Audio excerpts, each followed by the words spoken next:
Ben Broder from Connecticut, and I would respectfully disagree with the Democrats on this economy. When I'm down at my local coffee shop, my local restaurant, and talk Curt as to what's going on, what's really the difference if that Republicans spent this into a $3 or $4 trillion deficit, and the Democrats added another $5 or $8 trillion to it? You're all no good. How do you counter? You're all no good. Y'all ought to go away. Y'all screwed us up. Y'all cost us jobs. And you're all no good. There's no difference between the Democrats and the Republicans. All right. On that same thing, do you think anti-incumbency in general? I mean, they got thrown in. Well, I if we got rid of the entire Congress, Yeah. we win. We get rid of all of our state legislatures, we win. Could we get a motion? No. All right, listen, I halfway agree with you and half disagree. I do think, I mean, not everywhere's Connecticut, of course, but I do think that in very large parts of this country, like most of it, the Democrats are starting to own this economy. We can have an argument about that and disagree about it, but I think that's where it's headed. Now, you brought up another issue, though, that every campaign I'm working with is dealing with, which is, well, okay, if you go back to the beginning of the summer, and I've got polling to show this, people had a worse view of Republicans in Congress than Democrats in Congress, by a lot. Now, with the numbers we have, they have a bad view about all of them. So you can look at it and say, hey, we're doing good, we're less unpopular, which is really the truth. I mean, now they only hate us as much as, they hate the Democrats as much as they hate us. That's what's essentially happening. But every campaign is dealing with the issue of how do I get disaffected voters, of which there is an increasing pool. Here's the other thing, just to be honest about it. You know that big Tea Party thing they had in D.C. or that rally they had? I mean, that was actually a very sizable rally. That was not, and I know that, some of the people there are crazy, but look, some people in here are crazy. I mean, any group with a large number of people has crazy people in it. But there was like a lot of, sort of like Americans who were mad about stuff who were normal people there. There was Republicans out there handing stuff out. Most of the people didn't want it, which is going to your point. And they're like, no, And so there's not a silver bullet like, hey, I can tell you, but this is where it's one thing for a campaign, another thing for a party. If you're a state party chairman, you got to find ways to reach out to the disaffected people and draw them in. If you're a candidate, you just got to get them to vote for you. You're not trying to build a party, you're just trying to get votes. So that's the best I can do. I don't know if Jim wants to say anything or not. Real quick follow-up. Are we looking at a candidate cycle where the better candidate is the non-office holder moving up, instead of having the state rep run for Congress or the state Senate, or the congressman run for the Senate, someone who's never held office running for office? Good question. To answer it, depends. It's like I took the most underrated thing in the 93, 94 elections of ours. We got great candidates. Great candidates. People coming out of the woodwork. The primaries were good. I know a lot of times people hate primaries. People at the committees hate the primaries, but we let the voters decide. We got good candidates. To go back to your first point about this, about how do we convince them? Gotta have better ideas.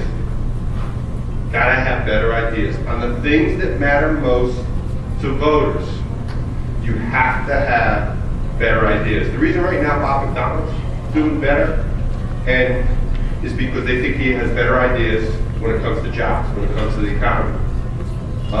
New Jersey, Chris Christie's doing well. Why? They think he's better on the number one issue of the day, property taxes. Again, it's a blue state. It's a Democratic state. Hey, we're from D.C. and Betsy and I were two of those crazies at the ball. God bless you. I was wondering, in your research, it's never been studied, two questions. One, are you better off than your parents? And then compared, will your grandchildren be better off than you are today, as a way of measuring this gap and beginning to draw attention to the legacy that Obama has created? Has that ever been studied? Great question. And you know what? You corrected me on something, because there's one thing I left out before in terms of strategy right now. You know what the voters need more than anything? They need hope. They need hope. We gave them hope in '94. We gave them good ideas when things are going. Our governors, governor in the state, Governor Curt, he gave the voters hope. And right now, they're getting a pessimistic message out of Washington.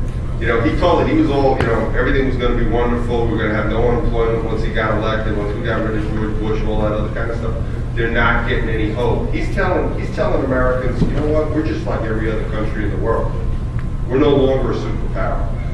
You see a real pessimism out there in the electorate right now. Jim, could we study that from a Republican point of view? Oh yeah, and actually, Will your grandchildren be better off? I think that becomes a lead-in for everything. those questions that they're asked, and actually, I don't do it in a lot of the political ones, because quite honestly, we're worried about others, but it's a great question, and it's a great message, and it's something that we have to, it's Ronald Reagan.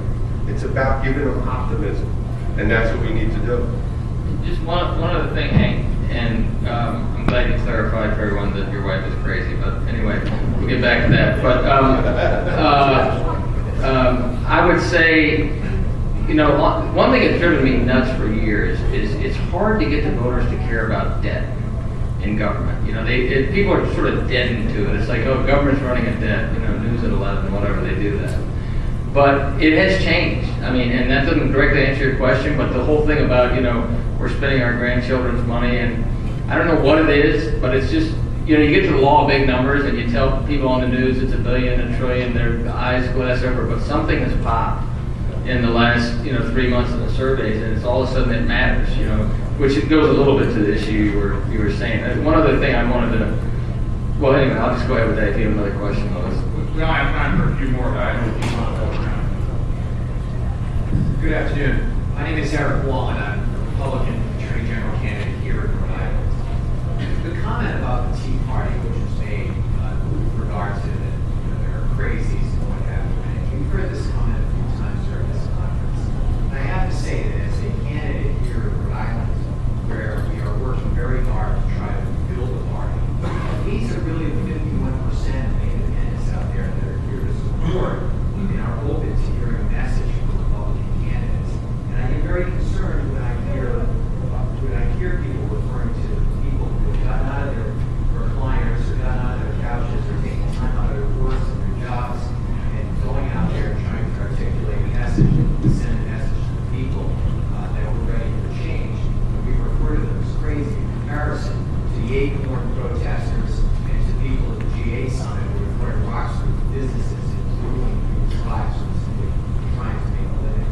We need these people, I think, nationally. We certainly need your participation here in a state like Rhode Island, where we are struggling to even build our local committee members and local Republican committees. Yeah, all I want to say is that the entire point of what I said, if you had listened to it, was that I know there was some crazy people out there, because if you have 100,000 people behind anything, the media will find the 200 who are crazy, but that it was real people, real Americans out there expressing my concerns is exactly what I said. So, you know, beyond that, that was nice. Real quick on that point. You know, I got a couple phone calls from some of my liberal reporter friends on that, and they were saying, oh, this is being organized by the insurance industry and blah, blah, blah. I said, look, we don't do that. I said, Republicans don't know how to do that. And I said, it's not what we do. Our people work for a living. They take care of the kids. You know, they're there because they believe in this stuff. I went to a couple of town hall meetings over by us, and let me tell you, these were not political activist types. You're exactly right. And you know what we need to do? Again, as a party, we got to address their issue concerns. That's what we need to do, because they're right. You know, I have one of my clients never voted against the bailouts, voted against, you know, never supported a tax increase, and he spoke at one of the Tea Party rallies. He said, they're booing me too. And I said, you've got to connect with those folks. And now that's our challenge as a party, and that's our challenge as candidates. God bless them. Thank you, President.